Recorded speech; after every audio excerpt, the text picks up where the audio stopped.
Hello everyone in the community. I hope you're having a lovely day so far and you're just enjoying your time. Now, I want to share with you about the HPE January challenge because basically I created that challenge, so it would be cool if I participated in it. A bit of an ego boost. Anyways, the challenge was, how do you stay in your flow? How do you stay in your flow without how do you stay in your flow without kind of losing it? How do you manage to stay in your flow? So I got a couple of insights about that subject, because basically for me, what highest possible expression is your flow. That's for me what highest possible expression. When you are in that sense that you're flowing, what it really means? It means your energy is going through you with no blockages. What it really means that you're not insecure and you're trying to change yourself in the moment. So if you're just open and you're yourself, that's what flow is. So I got not just a couple of insights, actually I get a deep insights about that subject, because this is something I've been contemplating forever. This is something that I consider the core of the teaching. So let me share with you, if you allow me to. First of all, to get in your flow, or to manage to stay in your flow, I would say pay close attention to the moments where you get knocked out of your flow.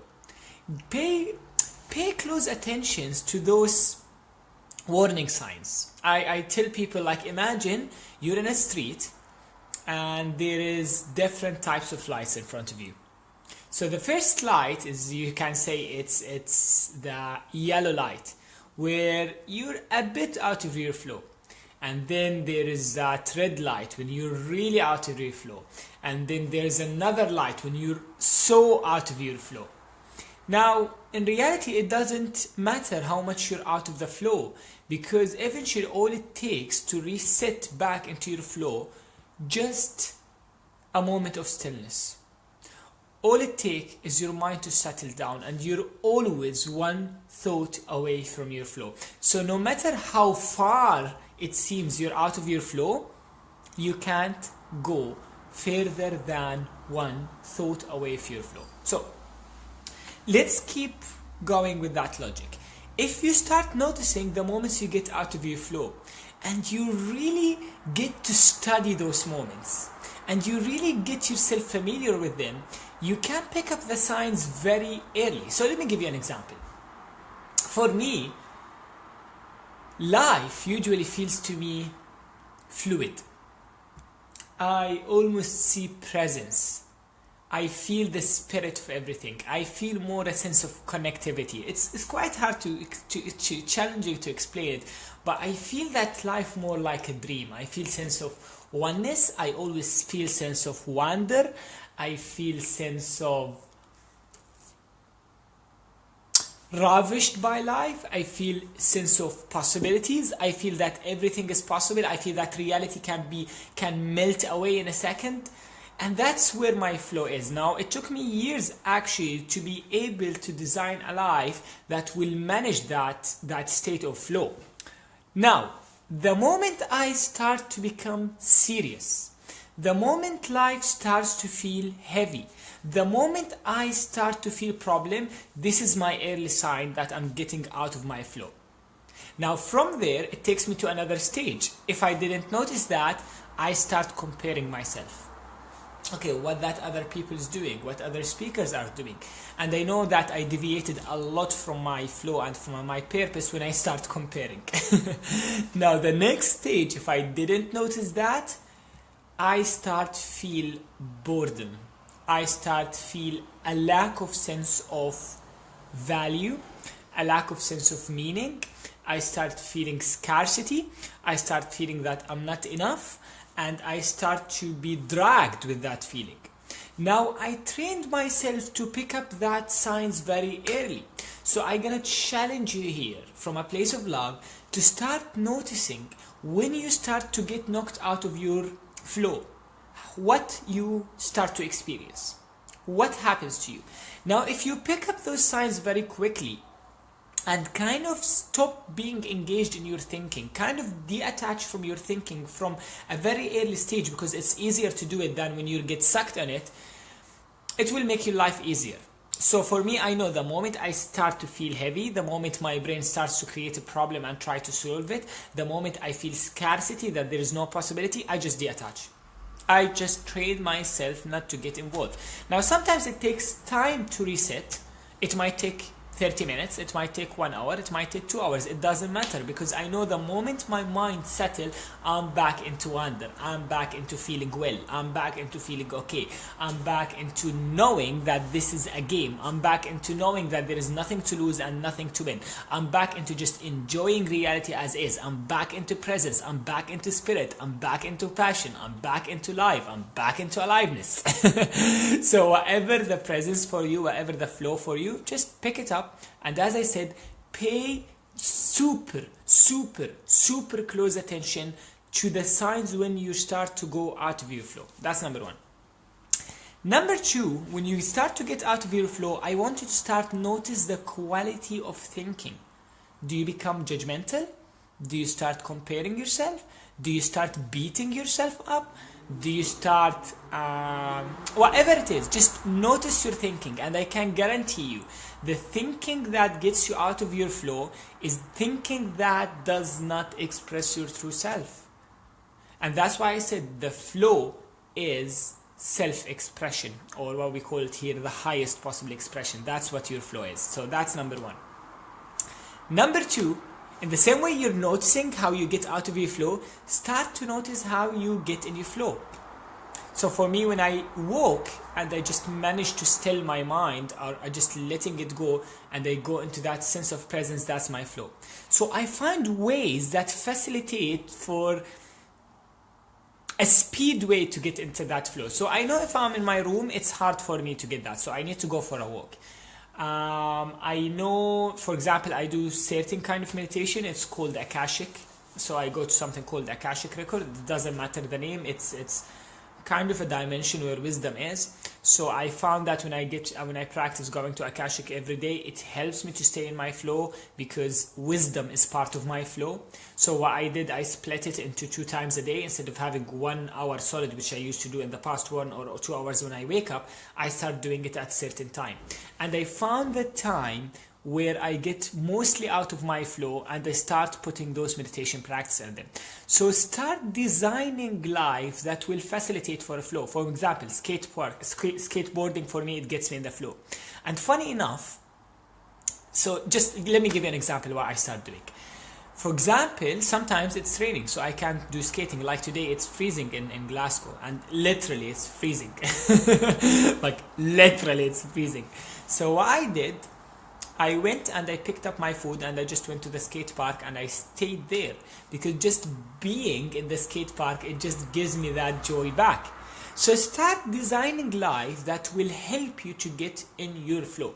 So the first point, witness how you get out of your flow. Second, witness the thing that gets you in a flow and start design a life around it.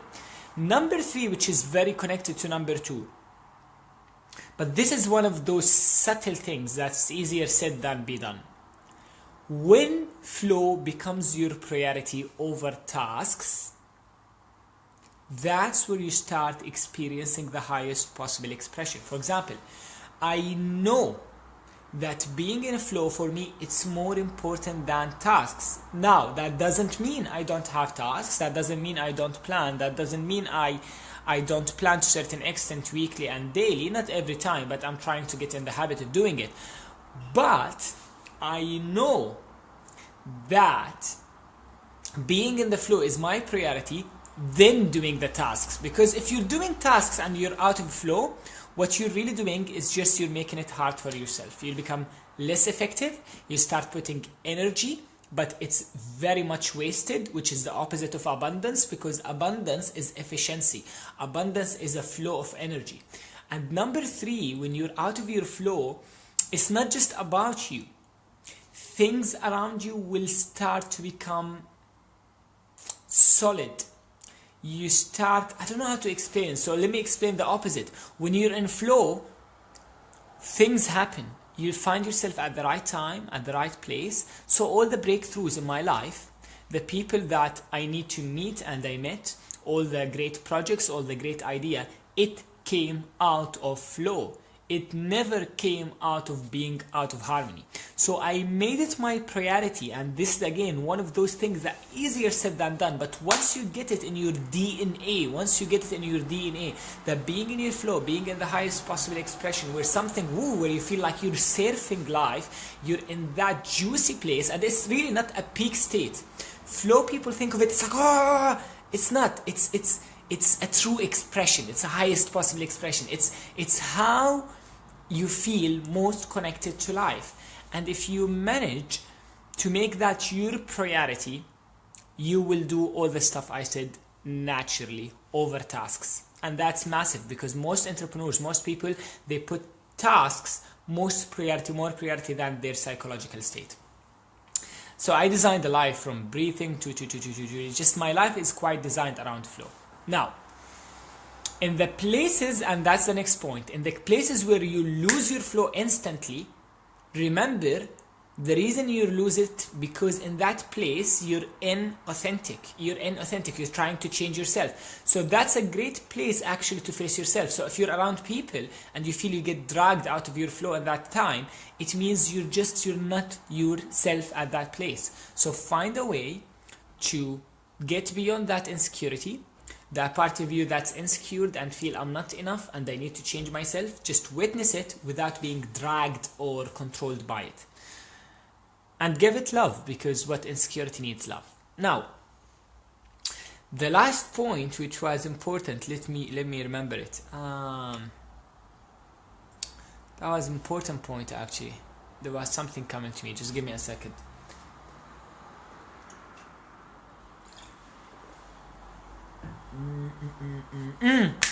That's it. I love this point. Now, this is more of the spiritual aspect, because really it has a spiritual aspect flow to it. When you truly realize that there's nothing to win and nothing to lose in life, because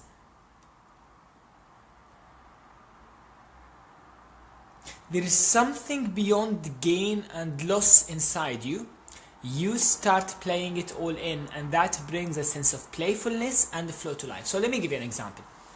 Imagine you're playing a board game, like a Monopoly or something, like any board game. And imagine if you lose, they will cut part of your body. Now, that would be a scary idea, right? And what are the chances you're gonna play a lot of games? Very little. And when you play, you'll be very stretched, very stressed. You'll have your mind full of thinking, full of insecurities. So you won't really be in your flow. Now, if you play the game and you know no matter what you're losing and you're winning is just a game, and eventually you are the same, they're not gonna take any part of your body, you're gonna enjoy it. Now take that analogy to life. Most of us, we go and we think we put our value into results. So we think if we get that result, it means I will gain something. If I didn't get this result, I will lose something. Like they will cut part of my body, which is how we perceive it in our psychology. Now, the moment you start realizing that you're complete from inside, and you're complete because you exist, there's a godly, divine aspect of you. There's an innate whole particle in you that does not gain, does not lose, even death does not take anything of it. Once you realize that, life becomes more playful and you get to play. And when you realize that there is nothing to lose and gain, you get to play more games. You get to play more board games. And by doing that, you start to build more skills, and you start to raising the games, and you start getting like a better competition. So life becomes more fun and more flawless. So those are my points. And one more thing, the reason I don't like, one more thing, I'm gonna share with you a technique I do.